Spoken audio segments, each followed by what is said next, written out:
আমরা এবার চলে যাচ্ছি পার্বত্য জেলা রাঙামাটি। আর এই রাঙামাটি জেলার দর্শনীয় স্থান কাপ্তাই লেক। এই কাপ্তাই লেককে ঘিরে রয়েছে রাঙামাটির অপরূপ সৌন্দর্য। এই লেকের আশেপাশে রয়েছে অনেকগুলো দর্শনীয় স্থান। আজ আমি আপনাদেরকে এই স্থানগুলো ঘুরে দেখাবো। তাছাড়া আপনারা এখানে কিভাবে আসবেন, কত টাকা খরচ হবে, এই সকল তথ্য থাকছে এই ভিডিওতে। তো চলুন শুরু করা যাক। আমাদের এবারের যাত্রাটি শুরু হচ্ছে ঢাকা চাঁদাবাদ থেকে। এই যাত্রায় আমরা যাচ্ছি নন এসি একটি বাসে করে, যেটি আমাদেরকে সরাসরি ঢাকা থেকে রাঙামাটি পর্যন্ত পৌঁছে দেবে। ঘড়ির কাঁটায় রাত 11টা 30 মিনিট। আমরা চলছি চিরচেনা শহর ছেড়ে রাঙামাটির উদ্দেশ্যে। ভ্রমণের পূর্বে জেনে রাখা ভালো, ঢাকা থেকে রাঙামাটির দূরত্ব প্রায় 306 কিলোমিটার। এসি নন এসি বাসের ভাড়া পড়বে জনপ্রতি 750 থেকে শুরু করে 1200 টাকা পর্যন্ত।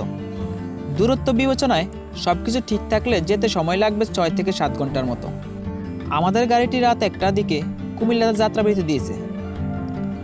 চাইলে আপনারা রাতের খাবারটি এখান থেকে খেয়ে নিতে পারেন। প্রায় 20 মিনিটের যাত্রাবিরতি শেষে রাত 1টা 25 মিনিটে আমাদের বাস আবারও রাঙামাটির উদ্দেশ্যে চলতে থাকে। যেহেতু কাল সারাদিন আমাদের ঘুরতে হবে, তাই যতটুকু সম্ভব ঘুমিয়ে নেবেন। একটা সময় আমাদের ঘুম ভেঙে গেল। তখন বাজে প্রায় সকাল 5টা 30 মিনিট। তখন বাইরে আবসা আবসা অন্ধকার দেখা যাচ্ছে। তাছাড়া বাইরের ভিউটাও অসম্ভব সুন্দর। এমন পরিস্থিতিতে জানলা খুলে দিয়ে আমরা বাইরের হিমেল হাওয়া উপভোগ করতে থাকলাম। এখন সময় সকাল 6টা 30 মিনিট। আমরা পাহাড়ের অপরূপ সৌন্দর্য দেখতে দেখতে রাঙামাটির উদ্দেশ্যে চলতে থাকি।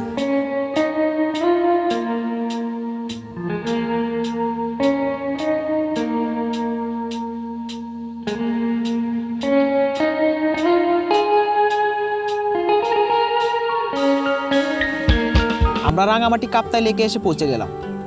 এখন সময় বাজে সকাল 7টা 30 মিনিট। এখন আমরা এখান থেকে বোট ভাড়া করে কাপ্তাই লেকের দর্শনীয় স্থানগুলো ঘুরে দেখব।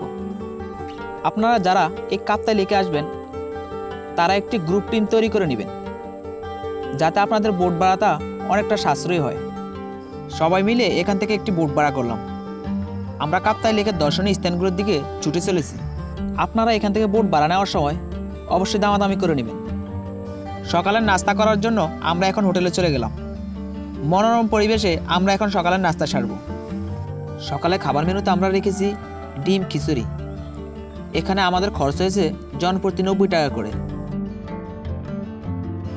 সকালে নাস্তা করার পর আমি অনেকটা সময় পাই, তাই আমি বাগানে আশপাশটা ঘুরে দেখার চেষ্টা করি। দেন আমরা এখন চলে যাচ্ছি স্বর্ণ মন্দিরের উদ্দেশ্যে। সবাই মিলে এখন স্বর্ণ মন্দির স্থানে পৌঁছে যাই। আর স্বর্ণ মন্দিরটি যেই পাহাড়ে অবস্থিত, ওই পাহাড়ের আশপাশে অনেকগুলো দোকানপাট গড়ে উঠেছে। আর এই দোকানগুলোতে আদিবাসীদের নিজের হাতে তৈরি কিছু জিনিসপত্র তারা বিক্রি করতেছে।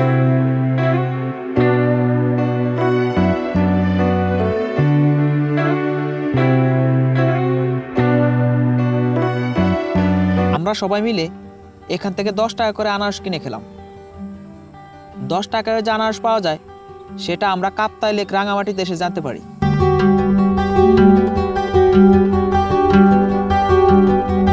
তারপর আমরা এখানে দেখতে পাই পাহাড়ি এক আপু এখানে বসে বসে নিজ হাতে তাঁতের কিছু জিনিসপত্র তৈরি করতেছে।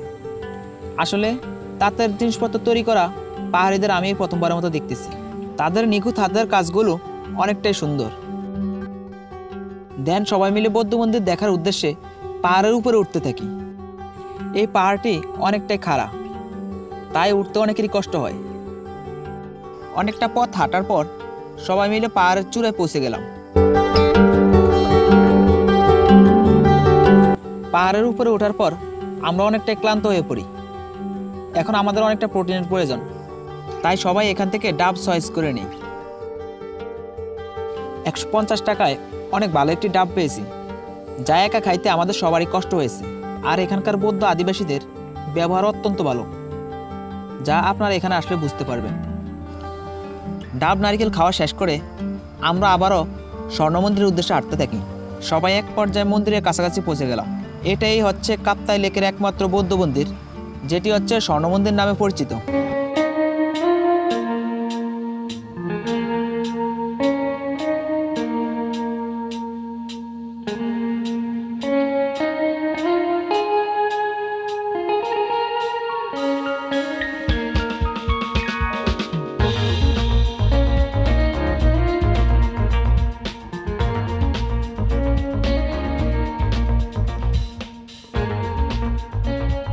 বৌদ্ধ মন্দির দেখা শেষ করে সবাই মিলে বোটের উদ্দেশ্যে হাঁটতেছি।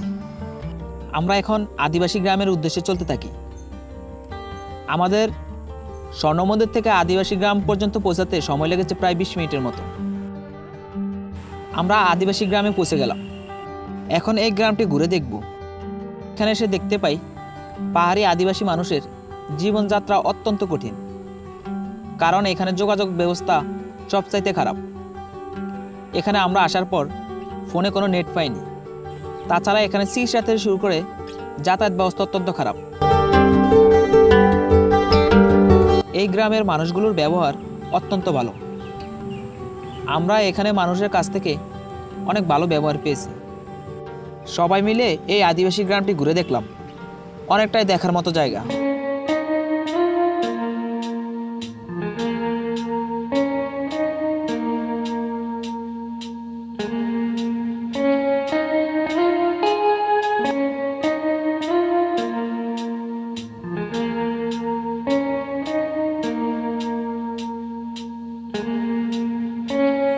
আদিবাসী গ্রাম দেখা শেষ করে আমরা সুবলং ঝর্ণা দেখতে চলে গেলাম। সুবলং ঝর্ণাটি দেখতে অত্যন্ত সুন্দর। আপনারা চাইলে এখানে এসে সময় কাটাতে পারেন। আমরা এখনো দুপুরে খাবার খাইনি, তাই আমরা এখানে তেমন একটা সময় ব্যয় করলাম না। এখন বাজে দুপুর 2টা। খাবার খাওয়ার জন্য সবাই মিলে হোটেলের উদ্দেশ্যে চলতে থাকি। সকালে আমরা যেখানে নাস্তা করেছি, দুপুরের খাবারটি আমরা সেখানেই খাবো। আমরা দুপুরে মেনুতে ব্যাম্বু চিকেন আর মাছের চচ্চড়ি দিয়ে পেট ভরে ভাত খেয়ে নিলাম। এখানে আমাদের খরচ হয়েছে জনপ্রতি 120 টাকা করে। খাবার শেষ করে আমাদের এবারের গন্তব্য ঝুলন্ত ব্রিজ। আমরা ঝুলন্ত ব্রিজ ঘুরে দেখলাম। অনেকটাই দেখার মতো।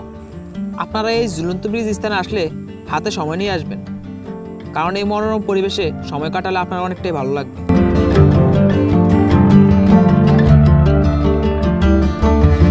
তারপর সন্ধ্যা হয়ে আসলো। আমরা ঝুলন্ত ব্রিজ দেখা শেষ করে পলওয়েল পার্কে চলে গেলাম। পার্কটি অত্যন্ত সুন্দর দেখার মতো ছিল। সন্ধ্যা হয়ে গেল, তাই আমরা ভালো করে পার্কে কিছু দেখতে পারি না। আপনারা এই পলওয়েল পার্কে আসার সময় হাতে সময় নিয়ে আসবেন, কারণ রাত 8টার পরে এই পার্কটি বন্ধ হয়ে যায়।